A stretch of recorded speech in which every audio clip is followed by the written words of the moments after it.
Jaya Radha Madhava Kunja Bihari.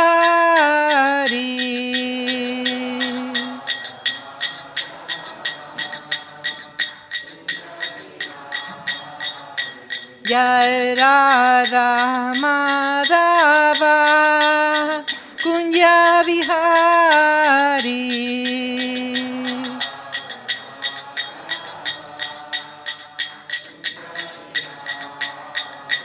Jai Gopijana Vallabha Grivaradari.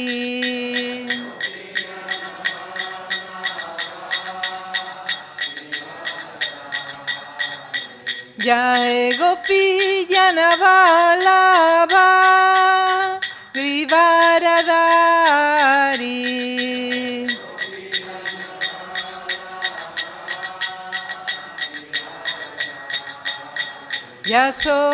Yasodanandana Vraja Janaranjana.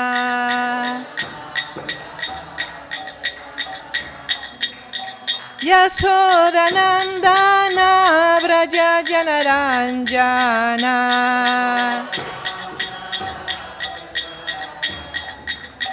Yamuna Tira Vanachari.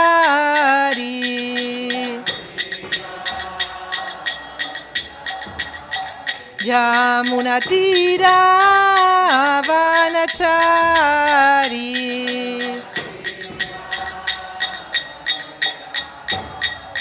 Jai Radha Madhava Kunja Bihari.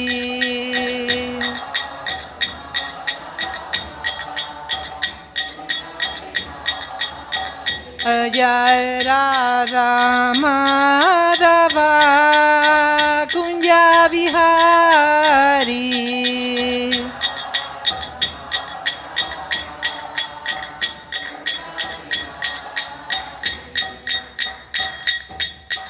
Yasodan Jai Gopijana Vallabha Grivaradari.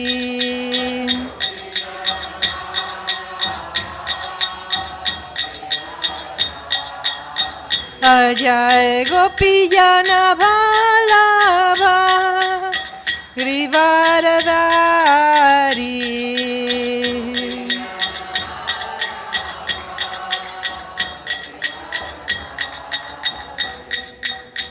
Yasodanandana Vraja Janaranjana.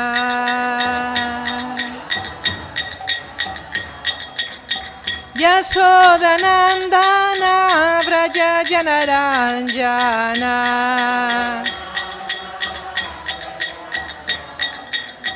Yamuna Tira Vanachari.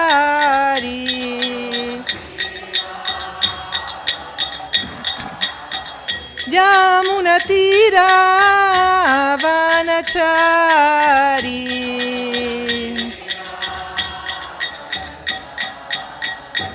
Jai Radha Madhava Kunja Bihari.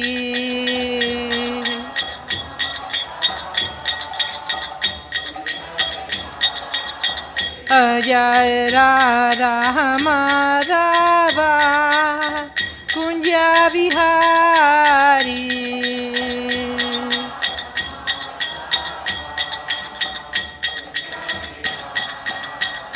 Jai Radha Madhava Kunja Bihari.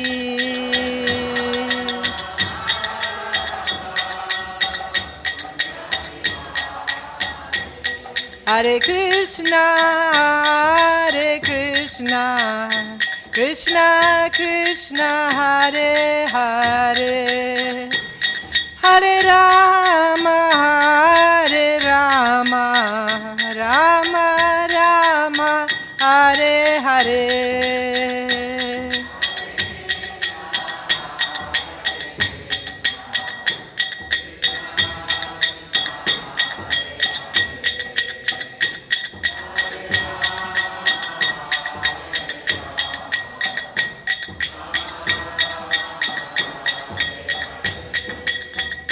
Hare Krishna,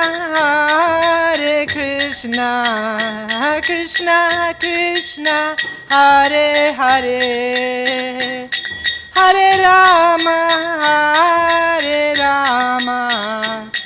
Rama Rama, Hare Hare, Hare.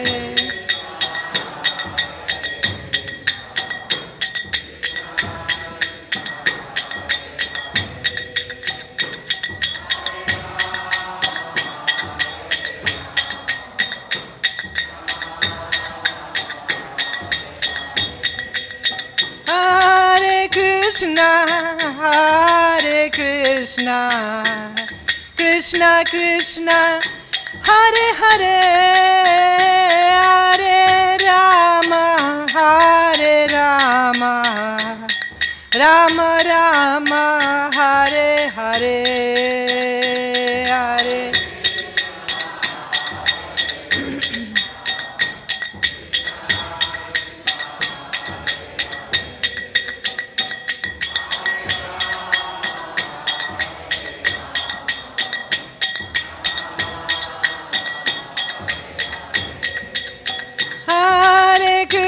Hare Krishna, Krishna Krishna, Hare Hare,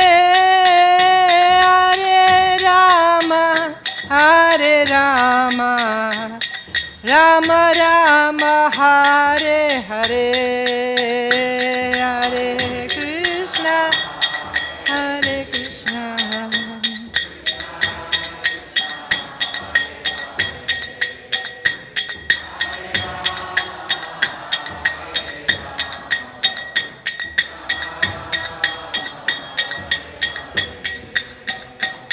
Hare Krishna,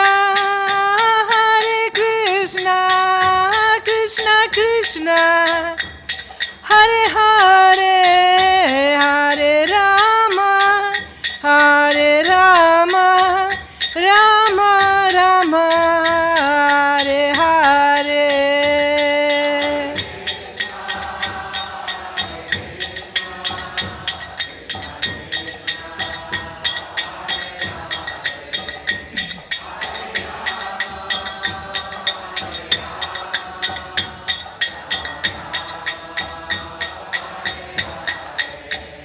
Jaya Prabhupada, Prabhupada, Prabhupada, Srila Prabhupada.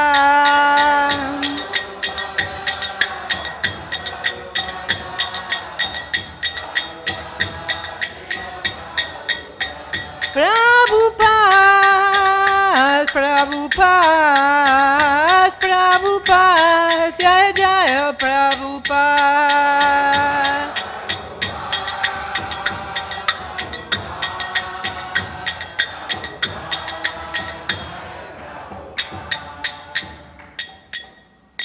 Srila Prabhupada aquí, sí, Panchatattva aquí, sí, Radha Madhava, Astasaki Vrinda aquí, sí, Prahlad Nrsimhadev Bhagavan aquí.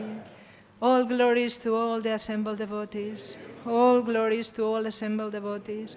All glories to all assembled devotees. All glories to Sri Guru and Sri Gauranga. Srila Prabhupada. Om Namo Bhagavate Vasudevaya.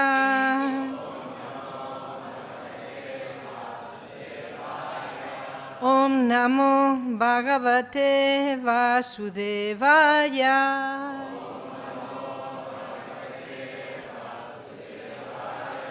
Om Namo Bhagavate Vasudevaya.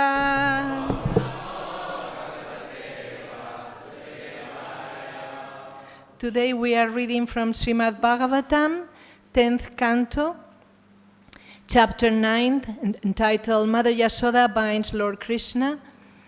And we are going to read texts 10, 11, and 12. And 12 is on the board.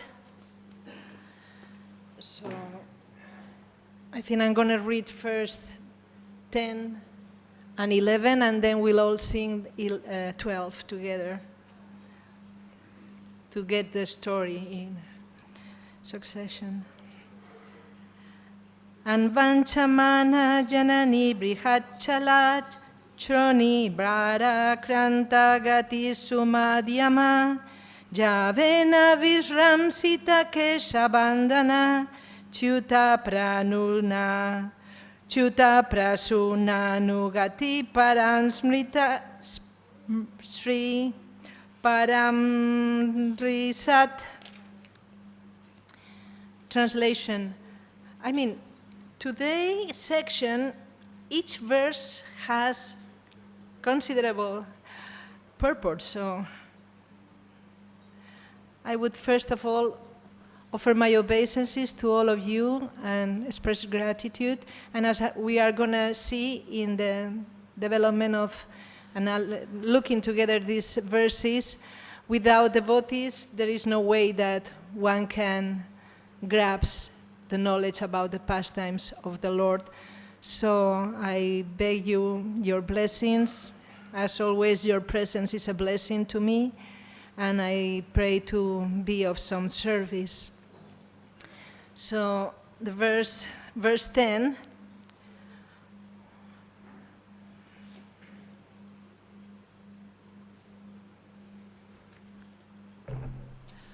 Well, I think I'm going to do it in another way, because the three verses have purports and something to, at least from my capacity, a little bit to develop.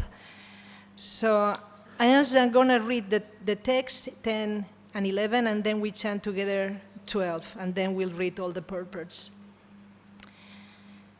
Krita kasamtam prarudantamaksini kasantamanjanmasini swapanina udviksamanam vaya vihvaleksanam haste grihitva visayantyavagurat. Translation. When coached by Mother Yasoda, did I read text? No, I didn't read text 10, so we read both. While following Krishna, Mother Yasoda, her thin waist overburdened by her heavy breasts, naturally had to reduce her speed. Because of following Krishna very swiftly, her hair became loose, and the flowers in her hair were falling after her. Yet she did not fail to capture her son Krishna. Text 11. When coached by Mother Yasoda, Krishna became more and more afraid and admitted to being an offender. As she looked upon him, she saw that he was crying. His tears were mixing with the black ointment around his eyes, and as he rubbed his eyes with his hands, he smeared the ointment all over his face. Mother Yasoda, catching her beautiful son by the hand, mildly began to chastise him. And now we can chant together verse 12.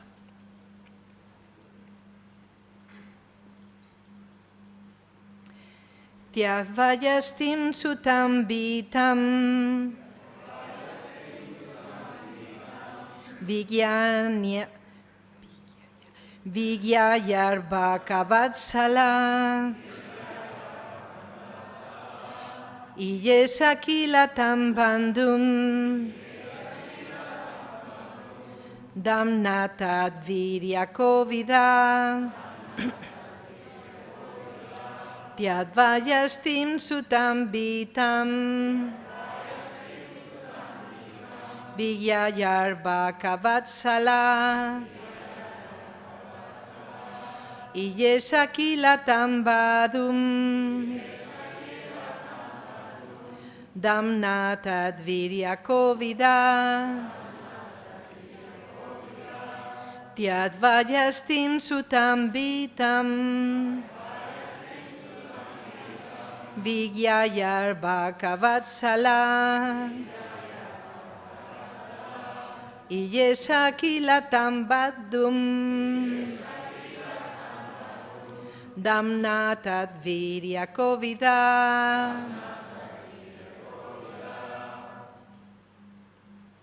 Please Yastim Sutam Vitam.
Ladies?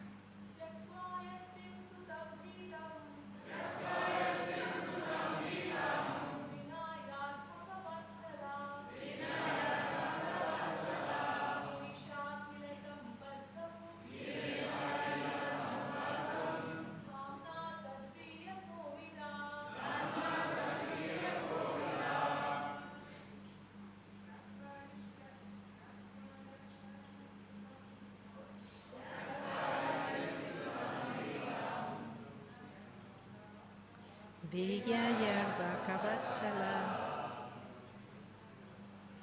Yesakila Tambandum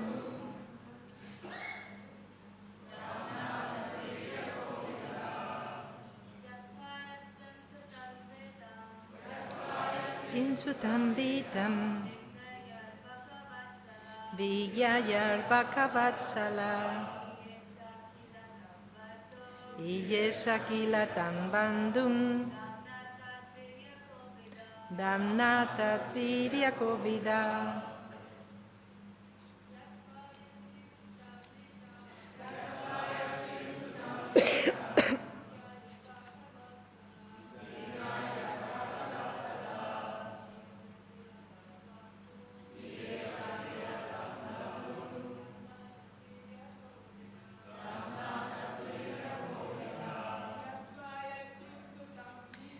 Tyadvayastim Sutam Vitam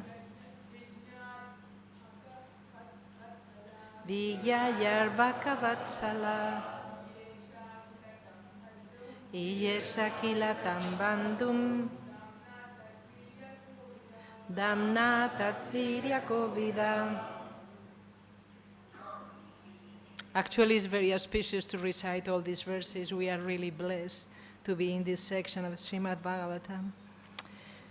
So, Tyatva, throwing away, Jastim, the stick in her hand, Sutam, her son, Vitam, considering her son's great fear, Vigyaya, understanding, Arbhakavatsala, the most affectionate mother of Krishna,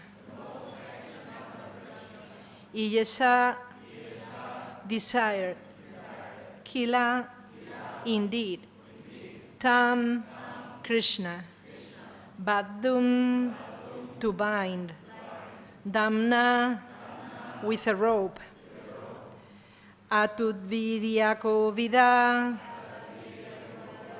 without knowledge of the supremely powerful personality of Godhead, because of intense love for Krishna. So we are going to read text and verse from 10, then 11 and 12.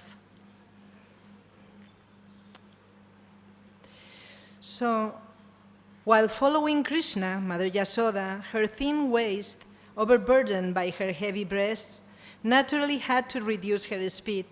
Because of following Krishna very swiftly, her hair became loose, and the flowers in her hair were falling after her. Yet she did not fail to capture her son Krishna. So here she captures Krishna, the one who can never be caught. Prabhupada says here. Purport. Yogis cannot capture Krishna by severe penances and austerities, but Mother Yasoda, despite all obstacles, was finally able to catch Krishna without difficulty. This is the difference between a yogi and a bhakta. Yogis cannot enter even the effulgence of Krishna. Yasya prabha prabhavato yagadanda koti kotishu. Brahma Samhita 5:14. In that effulgence there are millions of universes, but yogis and jnanis cannot enter that effulgence even after many, many years of austerities, whereas bhaktas can capture Krishna simply by love and affection. This is the example shown here by Mother Yasoda. Krishna therefore confirms that if one wants to capture him, one must undertake devotional service. Bhaktyamam abhijanati javan jaschasmin jadvata tatomam tadvato gyadva vishatet tat anantaram. Bhagavad Gita 18:55. Bhaktas enter even the planet of Krishna very easily, but the less intelligent yogis and jnanis, by their meditation, remain running after Krishna. Even if they enter Krishna's effulgence, they fall down. Text 11. When caught by Mother Yasoda, Krishna became more and more afraid and admitted to being an offender. As she looked upon him, she saw that he was crying, his tears mixing with the black ointment around his eyes, and as he rubbed his eyes with his hands, he smeared the ointment all over his face. Mother Yasoda, catching her beautiful son by the hand, mildly began to chastise him. Purport. From these dealings between Mother Yasoda and Krishna, we can understand the exalted position of a pure devotee in loving service to the Lord. Yogis, jnanis, karmis, and Vedantis cannot even approach Krishna. They must remain very, very far away from him and try to enter his bodily effulgence. Although this also they are unable to do. They fall, even if they enter. Great demigods like Lord Brahma and Lord Shiva always worship the Lord by meditation and by service. Even the most powerful Yamaraj fears Krishna. Therefore, as we find in the history of Ajamil, Yamaraj instructs his followers not even to approach the devotees, what to speak of capturing them.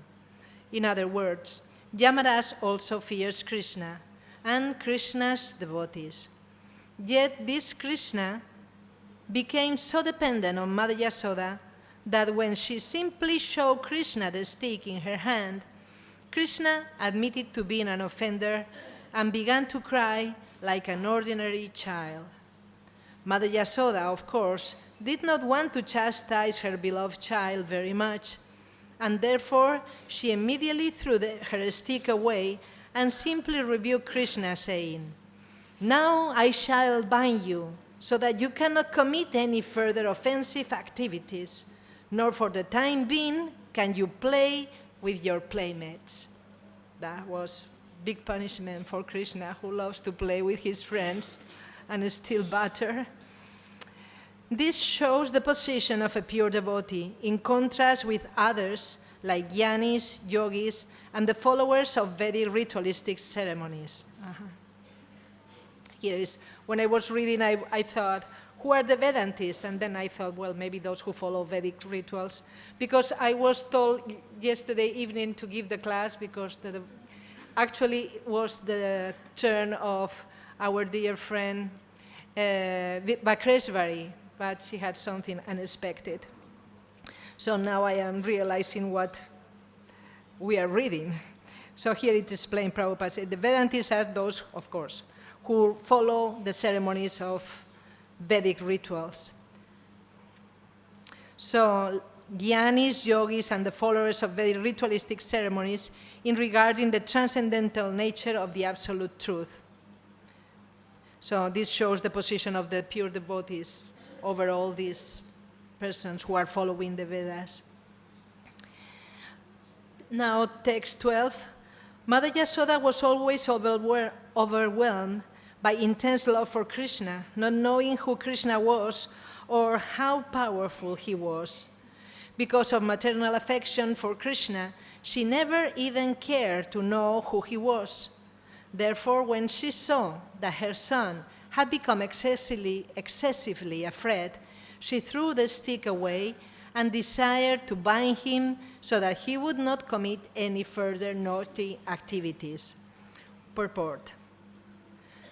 Mother Yasoda wanted to bind Krishna, not in order to chastise him, but because she thought that the child was so restless that he might leave the house in fear.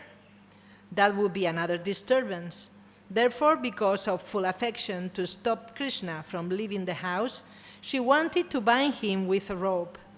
Mother Yasoda wanted to impress upon Krishna that since he was afraid merely to see her stick, he should not perform such disturbing activities as breaking the container of yogurt and butter and distributing its contents to the monkeys. Mother Yasoda did not care to understand who Krishna was and how his power spreads everywhere. This is an example of pure love of Krishna. Omangyanati mirandasya gyananjana salakaya chaksurum militan yena tasmai Shri Gurave namaha Sri Chaitanya manovistam stapitam yena bhutale swayam rupa kadamahyam dadati swapadantikam Vandeham Sri Guru Sri Yuta Padakamalam Sri Gurum Vaisnavamscha Sri Rupam Sagrajatam Sahagana Ragunatam Vitam Tam Sajivam Sadvaitam Savadutam Parijana Sahitam Krishna Chaitanya Devam Sri Radha Krishna Padam Sahagana Lalita Sri Visakam Vitamscha He Krishna Karuna Sindhu Dinabando Jagatpate Gopesa Gopika Kanta Radha Kanta Namostute Tapta Kanchana Gaurangi Radhe Vrindavanishvari Vrishabhanu Sute Devi Pranamami Hari Priye Vanchakalpatarubhyascha Kripa Sindhubhya Evacha Patitanam Pavanebhyo Vaishnavebhyo Namo Namaha Sri Krishna Chaitanya Prabhu Nityananda Sri Advaita Gadadhar Srivasadi Gaura Bhakta Vrinda Hare Krishna Krishna Krishna Hare Hare Hare Rama Rama Rama Hare Hare. So while reading this morning, I thought of dividing in making 3 points. What is rasa? Because these verses are all about rasa. How to cultivate rasa, and the result of hearing Rasayana Katha. So these verses are very famous. We chant them every year during Kartik. It's related to this pastime. So it is showing this beautiful, overwhelming love between Mother Yasoda and baby Krishna, her little child. So these verses are describing rasa, rasayana, which means pleasure, full of rasa or sweetness. These verses are full of rasa, full of sweetness, and this brings pleasure to the heart. No? Rasa means also relationship, and with the Lord, of course, our relationship with Krishna. And this is really very sweet. Everything in relationship with Krishna is very sweet. And I was thinking of chanting a beautiful song that there is related to this. Because why is this here, no? These most beautiful explanations of Krishna and the pastimes of Krishna, so that we get this taste for listening Krishna Katha, the Rasayana Katha. No? There is a class Prabhupada was giving about Rasayana Katha. Satam prasangam mama virya samvido bhavanti hritkarna rasayanat katha tadyo sanat aswapavarga varnamani shradaratir bhaktiranokramisyati. So this is the second point, no? So rasa is very sweet. It's referring to the pastimes of Krishna, which are very sweet. And next, if we want to develop the rasa, we need this. We need satam prasangam, no? The relationship with pure devotees. No? In the association of pure devotees, discussing of the pastimes and activities of the Supreme Personality of Godhead is very pleasing and satisfying to the ear and to the heart. By cultivating such knowledge, one gradually becomes advanced on the path of liberation, and thereafter is freed, and his attraction becomes fixed. Then real devotion and devotional service begin. I like when I was reading this, no? This listening about the Supreme Personality of Godhead becomes very pleasing to the heart, to the ear, and to the heart, as they are so intimately connected. So although hearing could be something external, of course, listening about Krishna is never external. But we hear with our external sense perception of the ear, but through the ear reaches the heart. And that's why listening about Krishna Katha, Rasayana Katha, purifies the heart. And the requirement is to listen in the association of devotees. And we are here surrounded by devotees. So this is very, very auspicious. Says, one must seek for the association of devotees, because simply theoretical knowledge or study is not going to work. That's why for the Gyanis, it doesn't work. They study so much, but they have no association of devotees. That's why devotees are even more important than the book Bhagavata, because they may read the scripture, but they have no association of devotees, and therefore they do not understand. They don't have an understanding of what are they reading about, and their knowledge is twisted. It's actually detrimental if we wants to understand and progress. No? So one must, that would call my attention, that is very pleasing to the ear and to the heart. And by cultivating this knowledge, which means listening and practicing in the association of devotees, one gradually becomes advanced on the path of liberation. I think every one of us had the same experience, no?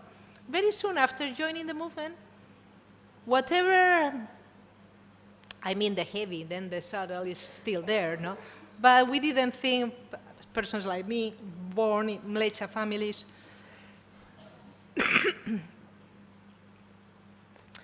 we didn't think about, I was a kind of a vegetarian sometimes. But whatever difficulty was there, it was totally removed. Never again was a difficulty. It was a difficulty to be the vegetarian in the West because of the father, of the mother, of the friends, of everyone, no? Everywhere, everything contains polluted, no? Substances. So, but as soon as we joined the movement, and get the association of devotees, everything becomes simple, everything becomes easy. And this is moving towards liberation.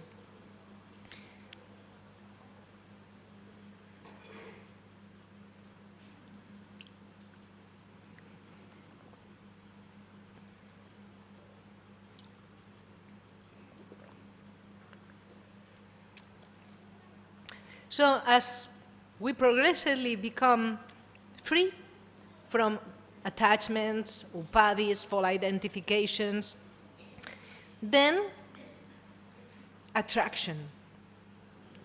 The attraction increases. We are already attracted because otherwise we would not be listening. And as soon as we listen, we feel attracted. It happens to devotees. We go through the streets, and those who are potential devotees, everyone is a devotee, but they like, oh, what's that? Oh, look how cool these people chanting on the street. We never...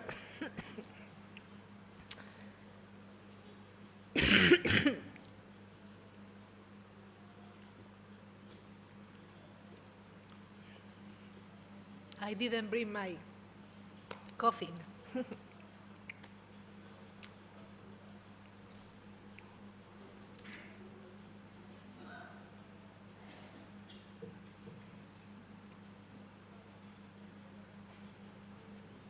Thank you.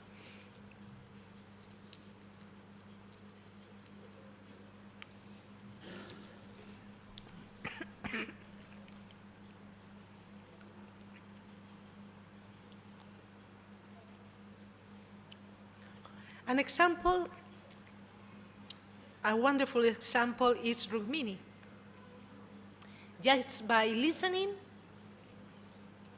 from her elders, immediately she became attracted to Krishna.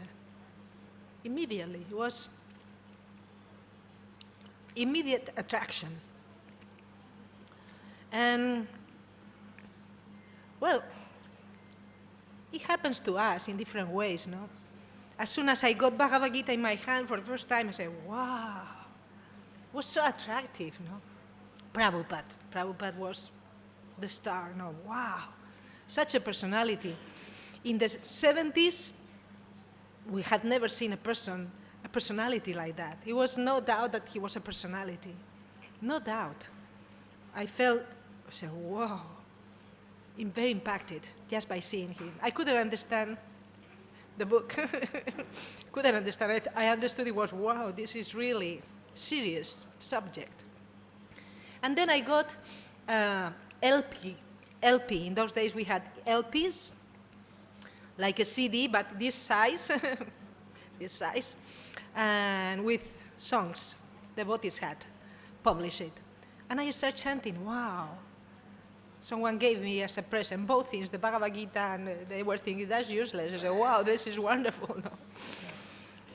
But then, when I met the devotees, then it made sense. Immediately, I started, okay, going to Mangalartik every day, to their place. No? And then I traveled with them to go for the festival, and that was it. So devotees are a very important factor in our lives. Without devotees, I would have never heard the Hare Krishna Mahamantra, which no doubt it already made some effect in my heart, no, chanting. First the book, appreciating, then the music, chanting, and then the devotee, that was it. No? And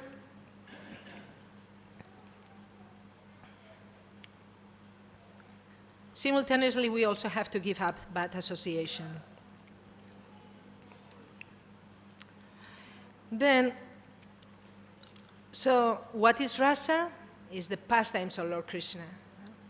The nectarian pastimes of Lord Krishna. Everything is sweet related to him.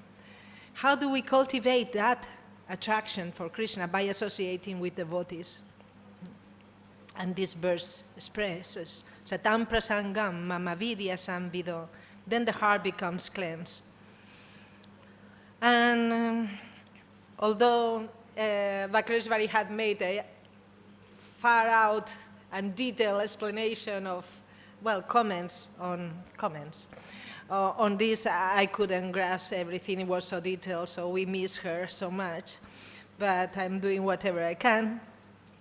And yes, and then the result of hearing Rasayana Katha.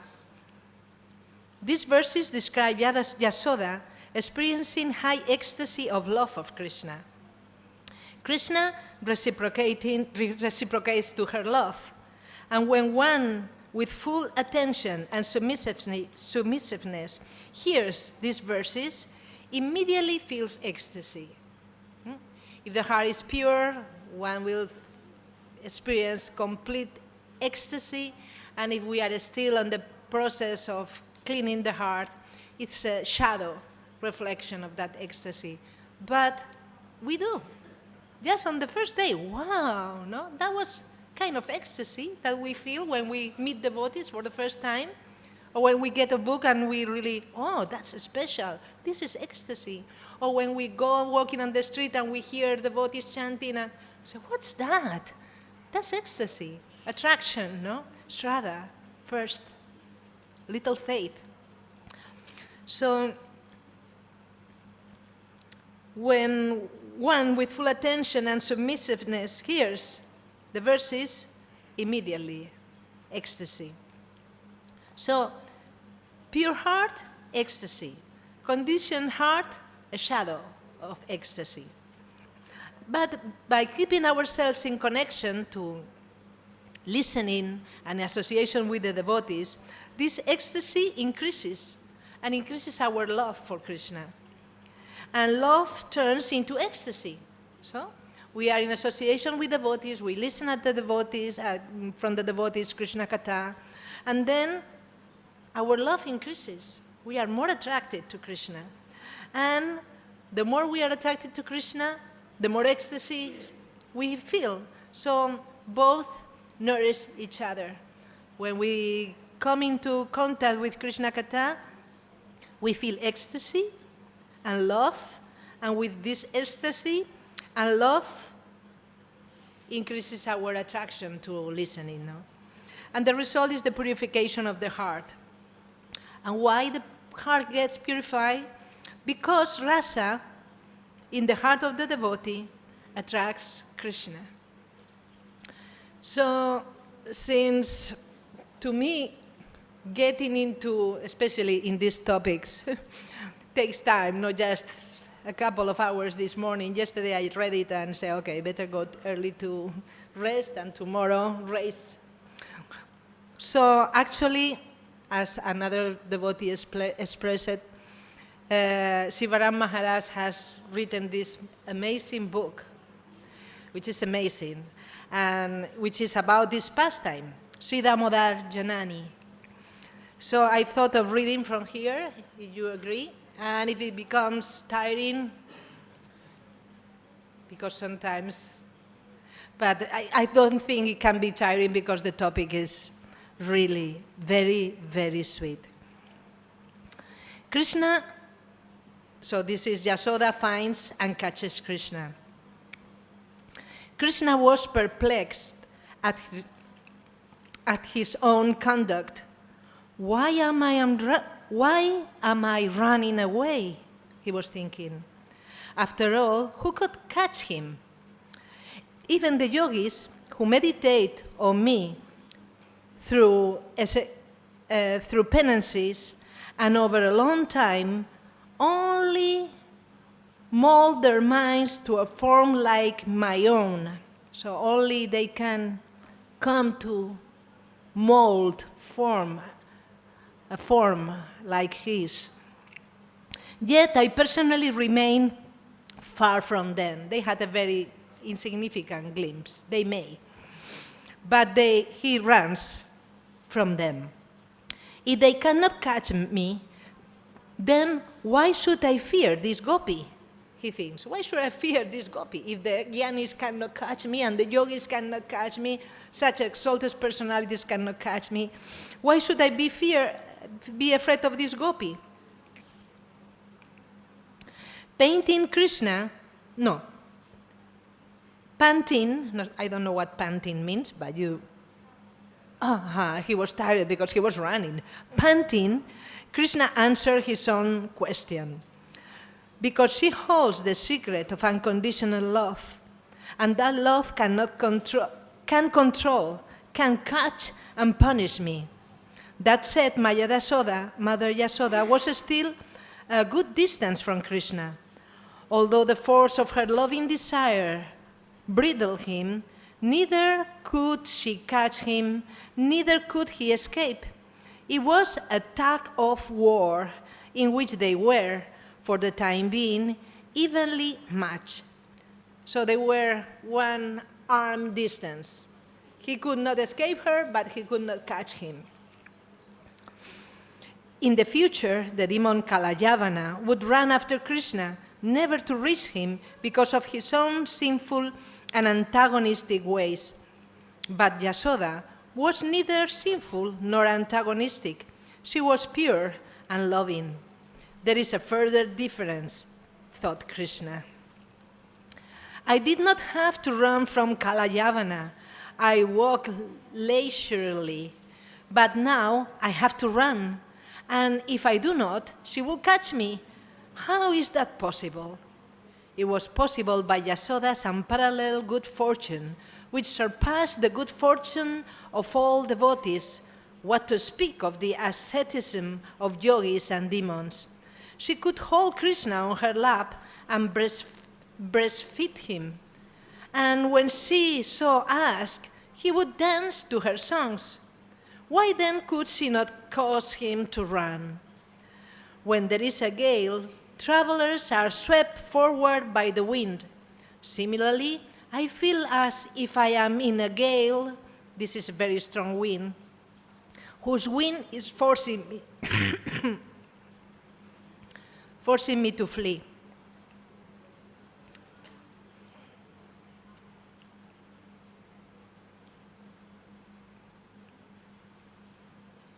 Maybe we can read a little bit each. I think Krishna is saying that. Because we have a traveling mic here, and there are devotees whose language is English or who are very good in reading English. Would you like to read? Yes? So the mic is there.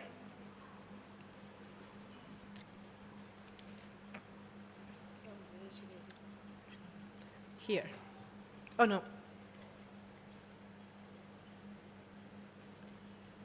Yes.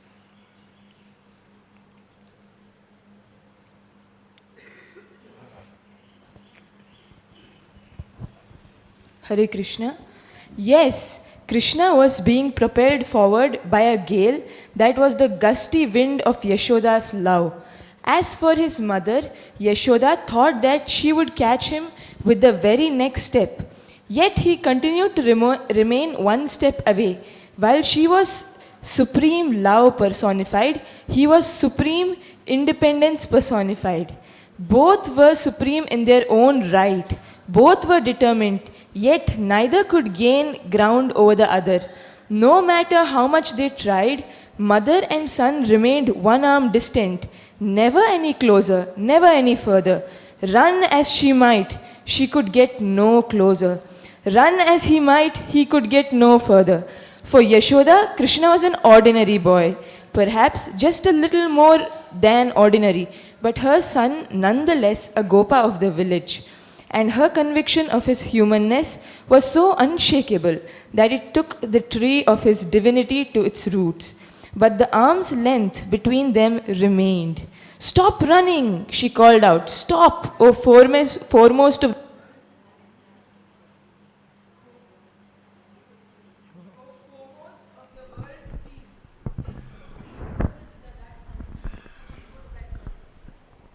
Maybe you can come here.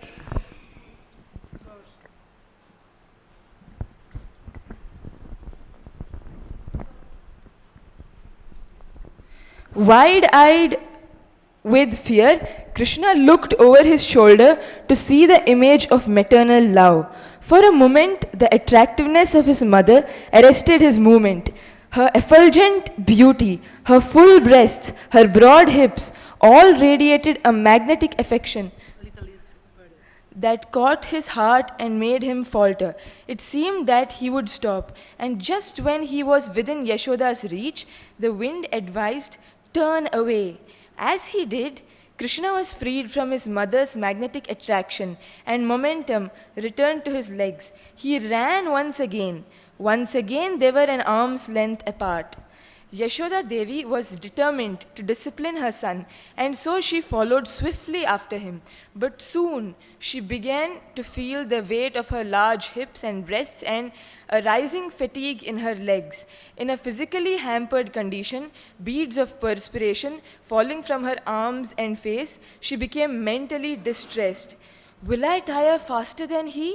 Using her superior intelligence, beautiful Yashoda applied psychological intimidation to compensate for her weariness. "Stop, stop, you thief and liar!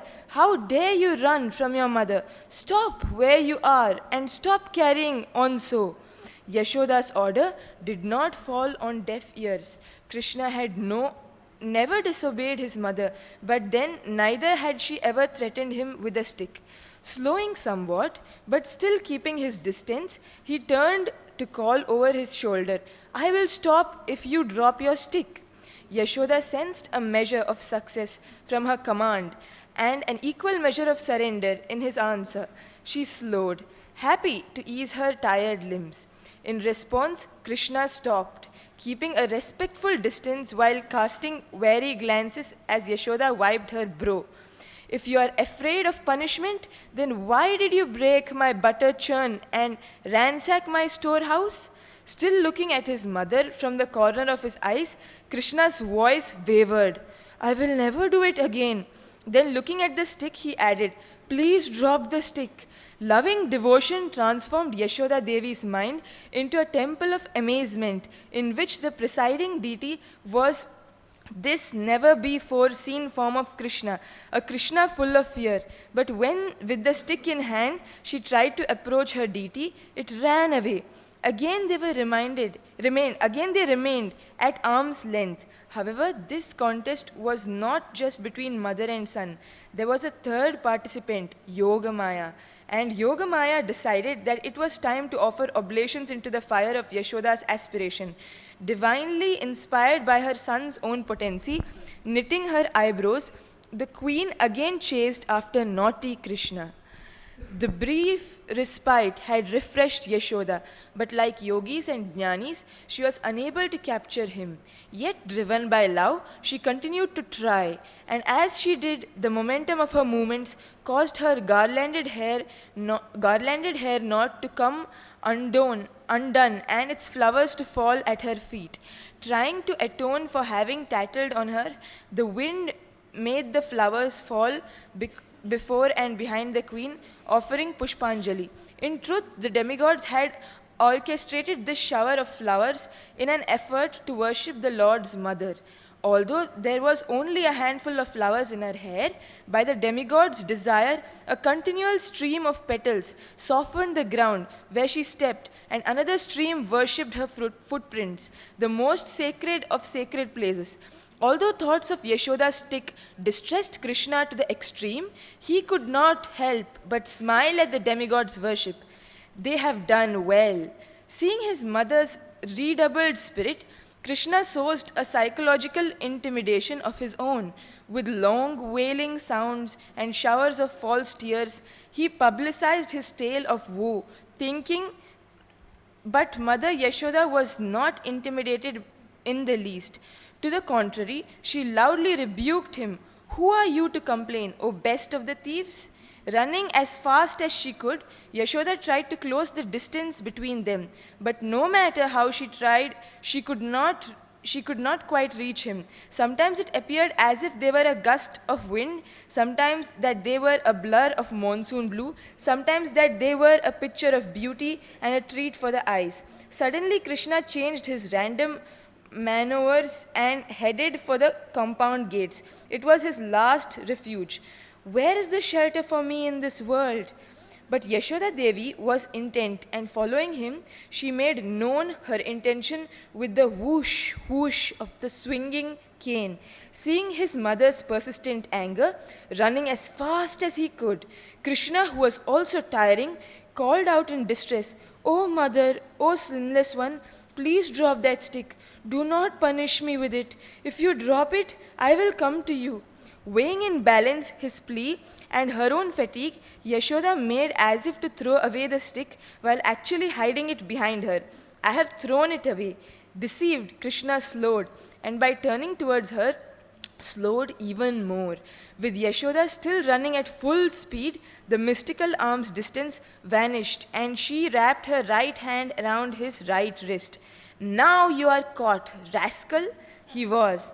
Unattainable by the prayers of Brahmanas, the speculation of jnanis, or the meditation of yogis, Krishna was now arrested by the love of Mother Yashoda. After all, he was just a plaything in the drama of her motherly affection. For a moment, neither mother nor son spoke. Seeing these developments, the demigods marveled. They were immortal and they were wise, but they failed to comprehend what they saw. Initially, Brahma and Shiva were upset to see Krishna exhibit fear of his mother, but now they were completely bewildered to see her capture him. If Krishna were so susceptible to a gopi, could he really protect them? Indifferent to the concerns of heaven, Yashoda paused to catch her breath.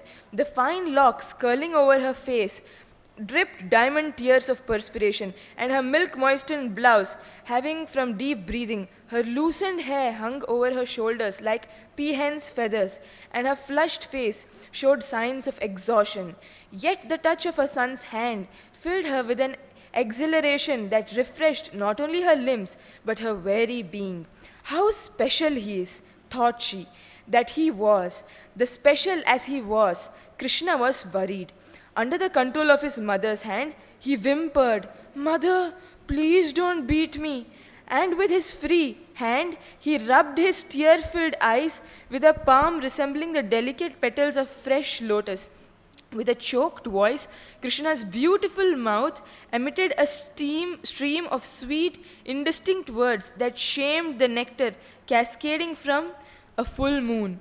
Fully realizing that he was helpless in his mother's grasp, his mumbling transformed into sobs.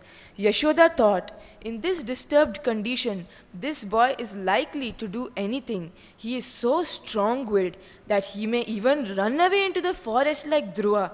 Better that I secure him to an immovable object until he is composed. I will tie him down. Thank you.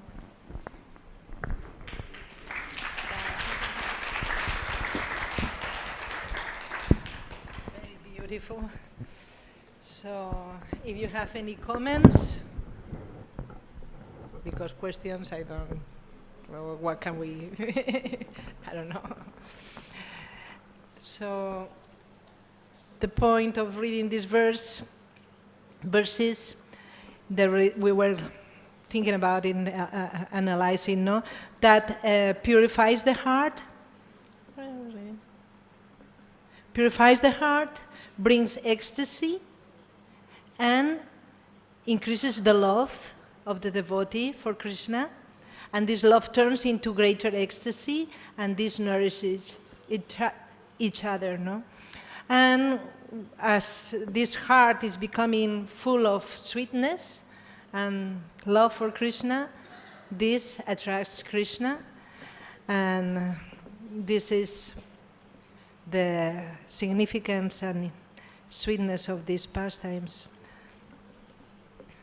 So I had this beautiful song, Aduram, Adaram Maduram, but there is no more time. So I was afraid that there would be too much time. So thank you very much. Hare Krishna.